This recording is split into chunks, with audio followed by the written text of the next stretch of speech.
What's up everybody, 𝗬𝗢𝗘𝗖𝗞 here, and today we have an awesome video planned for you guys. It's gonna be amazing. Enzo, don't you agree? Enzo, this is your line. Enzo. Whoa! Enzo, there you are. Sorry, I just forgot for a second there. Oh, yeah. Today we are going to be talking about our experience with American Ninja Warrior. Now that the show has concluded, we're going to be talking to you guys in-depth analysis about from where it started to where we are now. It is going to be amazing. Amazing, insane, you guys, incredible, crazy. Oh yeah, you guys are going to learn some things that you might not know by just watching the TV show. Behind the scenes. And knowing our journey the way there. Guys, you're going to see some crazy behind the scenes stuff in this video, so make sure to watch all the way through. Let's go. Welcome to our TED Talk. We're not... Ted, just don't sue us, Ted. Don't, please. We can't take that lawsuit right out the gate. Nah, it's our electric boss talk. Electric boss talk, here we go. That's what we're doing. Alright. Episode 1. I think where we should start out is the beginning. Last year when you got the call for season 12 of American Ninja Warrior. Season 12. Oh my goodness. That was a crazy experience. I got the call from season 12, for season 12. Matt called me. It was insane. I freaked out. It was so amazing. And then they were like, nope. The virus was like, we're not having this. Yeah, so they allowed a season, but it was very shortened and very condensed. And there's 20 teams called, and he was one of them. I was not. I was 13 at the time of those calls. Oh my gosh, bro. That is crazy. I was 15. It's pretty crazy to think about. So yeah, there was no chance for me getting called because they were only calling 15 and up. But yeah, so you were one of the 20 teams to get called, 10 boys, 10 girls. So awesome to see. Thank you, yeah. And I think that was really awesome, but it's unfortunate that it didn't end up happening. For sure, but I think it was like fuel in the fire. All of the teams just started training crazy hard because now be on the show. Even me, now I knew there was a chance to be on the show. That's true. After I kind of realized that, I think I picked up my training a ton. For sure, me too. And the show is like the big deal. It's the real deal. That is what you train for. That's what we are all training for. I thought about it. Every obstacle that I've ever seen in a gym originates from the show. Like I was thinking about like sky hooks, and I'm like thinking of how much they've evolved over the years. Yeah. And it came on the show in like season 8, and the show invents everything, basically. That's true. It's crazy. It's crazy. So I guess where we should go next is February, when calls were going out. Yes. For season 13 of American Ninja Warrior. Let's go, man. When did you get your call around? So I was actually the first round of calls for teens. I think I was the third teen or something to get called. Yeah, and you were like really early February, right? Yeah, so it was like February 5th, I want to say, like that. February 5th, which was super cool. And I was at track practice and I missed the call. And my mom literally, I get in the car and she's like, Elijah, check your phone. And I was like, why? And she's like, because calls are going out. And I look at my phone and it says missed call 818, and I was like, what have I just done? I didn't know that. That's crazy. All of these thoughts go through your head, like, what if all of a sudden they're like, nope, you're not gonna get the call? Or like, what if it was a mistake? Like, all these thoughts. I recalled Peter 3 times and he didn't answer. Oh. And then finally, at like 9 p.m. that night, 5 hours after I got the initial call, he calls me back. And it was just, oh my goodness. How nervous were you for those 5 hours? So nervous, and I was like, why is he not calling me back? Should I call him back again? Like, what is going on? Why? Like, it was I actually had a fairly similar experience, not that nerve-wracking. But, so, there was, in my mind, no chance of me getting the call this year because I was 15 on the show, but I was 14 leading up to it, and I just turned 15 when the show started. Jeez. So, yeah, so when I got the call, I was still 14. I picked up the phone, and I heard you're on the show, American Ninja Warrior. First, I thought it was testing because earlier that week, we had sent an email out asking to test for the show, and we wanted to do that, but we found crazy. I got on the show. But the funny story is, I didn't get told right away. So I get on the phone with Peter, and my mom and dad are like, okay, listen to this, Enzo. So I'm there, and then I heard, Enzo, you have been and then it cuts off, and the phone disconnected, it hung up. I call back my mom and dad frantically over and over because I had like that pit in my stomach where I was like, is this actually happening? And then he comes back on, and then I hear, you've been selected for American Ninja Warrior season 13. That is crazy. Yeah. I didn't know that either. That's wild. Yes, I was 14 when I got called, but I was 15 when the show ended up filming. And it was just a crazy experience for me, honestly. It was so cool. Yeah. And I guess move on to TACOMA. Tacoma, the very first round. Oh my goodness. Yeah, so where do you want to start? Yeah, leading up to Tacoma was scary because we did not know what to expect. Right. They could have like thrown so much new stuff at us. Season 13, big new season. Teens are on. What else are they gonna add? Yeah, it's true. Like for all we know, qualifying could have been 10 obstacles. Split decision. Yeah, split decision. Pretty crazy. They did release that was going to be a thing though on ANW Nation. So this man had a dream about that. I did. It was crazy. It was such a cool God-given thing. Like where I woke up and I was like, why did the tester get to pick which way he wanted? Yeah. And it was just crazy. He had a dream about split decision before it was announced. Oh my gosh. Like weeks before. And I was like, what in the world? And it got me thinking so much. But anyway, so I had that dream and then it came to life and I was like, oh my goodness. But that's a sign, bro. That's qualifying, insane. Man. Qualifying was just spectacular. Like it couldn't have gone any better, really. Honestly, the only way it could have gone better was getting fast time. Yeah. I guess second fastest and fastest for me, but like I loved my qualifying run and leading up to it, I was so nervous. I didn't know if I could do it or not. It was it was all these thoughts go through your brain like, can I do it? Should I be here? Like all these different things, and then a lot of thoughts go through your mind like, why do I do this? Like, yeah. You just second guess and think everything. All these horrible thoughts, but you also think amazing thoughts like clearing, getting fastest time, all these things. And in qualifiers, for some reason, I never thought about not moving on. It was never a thought. Yeah, it was same. literally just go out there and clear the course. Same, I agree with that. Like, thoughts came into my mind about like, oh, what if I fall? But I never thought I wasn't gonna move on. I know, it's nice. True. Right on the start, I will say right on the starting line, like it was like my life flashed before my eyes. I saw myself trip on the first tricking step when I got on the starting line, and I was like, no, and I shook it out of my head. But right when I started my run, I felt this wave of confidence. I just felt so much confidence. Also, this is unrelated, but check out @TheArtOfNinjas on Instagram. I'll link them in the description. Look at these insane boards. We forgot to mention them, but just mine wasn't Art of Ninjas. Yours was, but yeah. Mine was the Art of Ninjas. Who's this? This was just a guy. A guy. His name. Okay, well, yeah, the Art of Ninjas for this one. Thank you so much for making that. Super amazing. Yeah. Back to Tacoma. Favorite obstacle in Tacoma? Favorite obstacle for me was V formation. Air surfer. Let's go. Air surfer is so sick. I did it on stage 2, which was honestly probably the most fun obstacle on stage 2. Yeah. Air surfer was insane. If you had to pick a least favorite, what would it be? Because I liked all the obstacles, but for me, it'd be spinning log just because I was so scared for it. Spinning log just because I was so nervous for it. Yeah. But once I got through it, I think actually getting through spinning log, it was the most confident I think I had been. After I got through spinning log, there was no doubt in my mind that I was clearing the whole course. That's so true. Yeah, and it just felt amazing because I was so nervous for balance, just because balance takes out the greats. And it's so nerve-wracking, guys. Like, it's intimidating. It is. And those courses are big. Overpass looked way bigger from the ground than I thought it would. Oh yeah, it looked huge. It didn't look like extremely big on TV, but it was like good 20 feet up. Yeah, it was crazy. Real, it's ginormous. Me and Enzo were on different days, so we were talking about everything and how it was going down, and like, you don't know how the courses are gonna change, and like, even Enzo, like, I ran before him, and he didn't know if he was gonna have like V formation or like what was going on.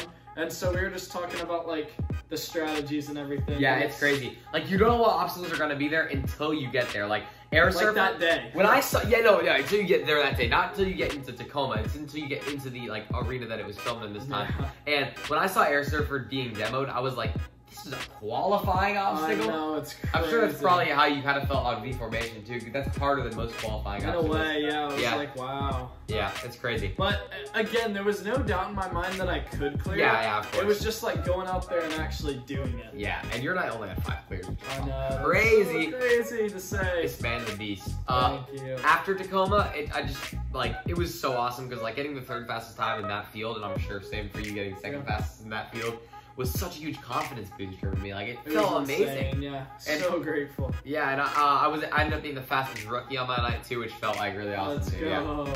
Yeah, it was fun. LA was a bit different than Tacoma, honestly. I felt way more nervous in LA, and I did not have as good of a run. Nowhere near perfect like Tacoma was. Right. No, I agree. I was actually less nervous for LA, but I was still really nervous, and my run was so much less smooth than Tacoma. Like, if Tacoma was a 10 on smoothness, which I honestly do believe it was, LA was like a 4 or a 3. I have to concur with that. I believe that I didn't have a single mistake in my Tacoma run that I felt Right. I didn't feel uncomfortable at any point in the course. Yeah. So yeah, no, there was nothing there. And then LA, there was many points in the course where I felt uncomfortable. Gosh, And it wasn't even because the obstacles were harder or anything. It was just a bad mental day for me. It was a bad, it was actually a good mental day for me. Once I got on the course, I didn't execute it the way I knew I could. And that's what happened. It was like, dang it. For me, it was both. Like, most days are just on mental days for me. Like, especially recently. Like, since LA, I haven't had a bad mental day in a competition. Let's go. Which is awesome. But, like, that day, it just did not go as planned. But I did move on to Vegas, which is awesome. I just fell on padlock, which I shouldn't have. I shouldn't have fallen there. It's honest that I know you feel the same way about about inverter. And, like, I fell on split decision, so you always think, should I have gone the other way, or should I have done tuning fork? Should I have done inverter? Like, if I did inverter now, would I clear it? Or, there's so many thoughts that go through your brain. But at the end of the day, we made it to Vegas. Yeah, so we did. It's always the game of what ifs, and you don't want to do that. But I will say, like, every filming, no matter what happens, like, even if we did go out that day, it would be devastating. But those filmings are such a great experience. Such a great experience, so like, cool, and like a memory forever. Unreal. Like, being on the set of American Ninja Warrior in Tacoma was awesome. I think in LA it was even cooler because like all like the signs said like LA American Ninja Warrior. It felt like it was insane. It's filmed in the back lot of Universal's where they filmed like the voice and all these different things. Back to the Future was filmed there. Yeah, Back to the Future. It felt like I walked into a TV screen. It really did. Yeah, it was insane. It was awesome. Yeah. So now let's move on to the big us kahuna. To Las Vegas. Let's go. I mean, that's what you dream of from day one. I don't know what that woo was, but I completely agree with you. Las Vegas. I still can't believe it, bro.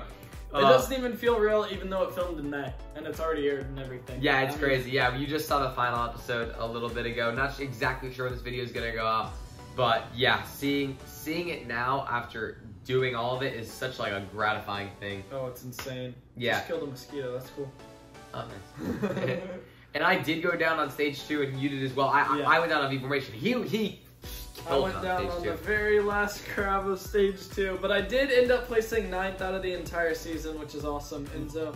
Yeah, I don't know that place. I know it was, I think like top 20 somewhere. Yeah, somewhere in top 20. I know that. Yeah, something like that. It was pretty awesome. Really out of the 400 competitors, it is pretty awesome. Yeah, started out with 400, and then we ended in top 20 and then top 10. So top it's just 10, bro. It's crazy. So sick. Just think about that.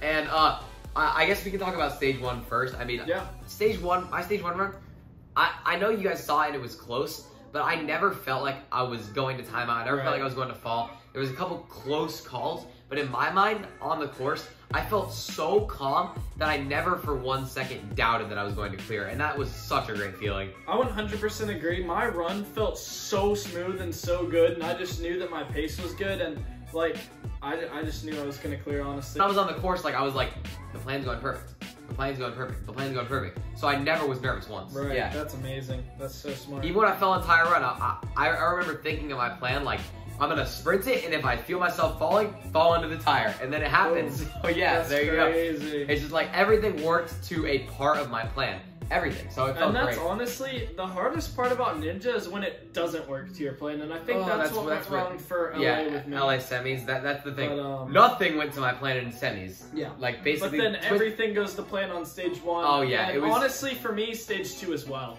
Yeah, for me, stage 2, I think the 2 obstacles I was most nervous for were the V formation and the hammer down. Right. And I knew that if I made it past those, I felt really comfortable on air surfer and falling shelves just because I practiced that kind of stuff all the time. And not to say I wouldn't have gone down on them, it's just out of those 6 obstacles, the 2 I was most nervous for were V formation and hammer down just because of my personal skills. Right. Yeah. I agree. And to be honest, like for me, I don't think mentally I gave hammer down enough credit. I actually overlooked that obstacle. Yeah, and I think that's hard. Like it was harder than I thought, and I think that's mentally where I need to be like more realistic. I literally thought hammer down, I was like, oh, it's fine. Yeah. And then I got on it and I was like, oh, like I didn't get my legs around it or anything. Yeah. But air surfer was easier than I thought. To be honest. Out of the ones that I tried, I think I've tried 3. I think I overestimated the salmon ladder a little bit. Like I thought it would be a little harder than it was. and then I underestimated the steps a little bit. They were a yeah, little guys, scarier. the steps on the first obstacle are so intimidating. For some reason, I got on them and literally just felt in a groove, and literally all of a sudden the rope was there. So I didn't feel unsteady or nervous on them at all. But beforehand, I was so nervous for them because it's literally, they're really tall and it's just a straight line and they're far apart. Yeah, and you can't tell, but they are far. And I say I underestimated them, but I don't mean that in the way that like I didn't think about them. I thought about them, and when I was on them, I felt comfortable. Right. But it's like, especially staring them down on the starting platform, that's scary. There's water everywhere. Stage 2 is one huge pool. There's no see breaks. is water. Yeah, it's crazy. Yeah, and the salmon ladder, I thought it was like gonna be really hard, and then when I was done with it, I was just like kind of underwhelmed. I was like, okay, that was sure. Yeah, salmon ladder was intimidating just because I have one in my backyard and I have overshot the top before. That is true for you. That's scary, but I've done an up and over salmon ladder once in my life, and I think that actually helped with my nerves. Like for sure. Yeah, you've only you know.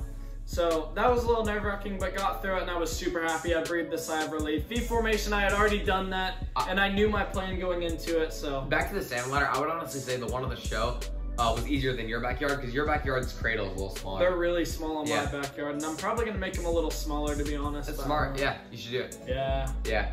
And then V formation, I went down on it, but it's just not, those kind of pill hop moves aren't my best thing, and I have been working on them like crazy since then. And actually, we had a somewhat similar obstacle in the jungle gym comp recently, and I felt really comfortable on that, which was nice.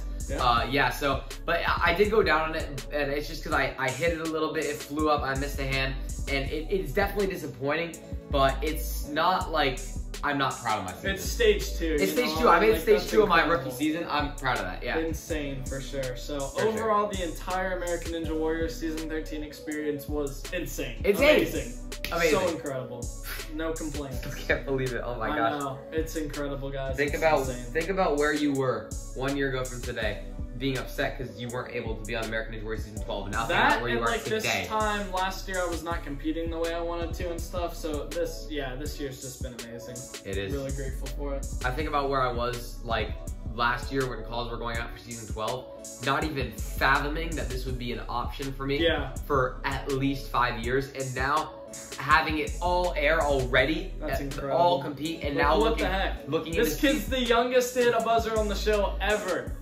That is crazy. It's still pretty awesome to think about. I'm an A&W nerd still, and at heart, I always have been. I've been a super fan for my entire life, and I love that show with all my heart, and it's always been just a show that it's always held a special place in my heart, and now to be one of the people on it and still have that like super fan mentality, it's insane, and I'm so looking forward to season 14. Oh yeah, it's gonna be amazing. It's gonna be insane. You thought 13 was good for us? Wait until 14. Wait. Let's go. Thank y'all so much for watching. Wow, Enzo, you've grown a little bit, but yeah, thank y'all so much for watching. This was a super fun video to film. I appreciate y'all so much. Y'all are the true boss fam. Thank y'all. Hey, whoa. This is my channel, bro. Oh my goodness, Enzo, this is my channel. What are you doing? What do you mean, what am I doing? Peace out, guys. Love y'all. No, wait.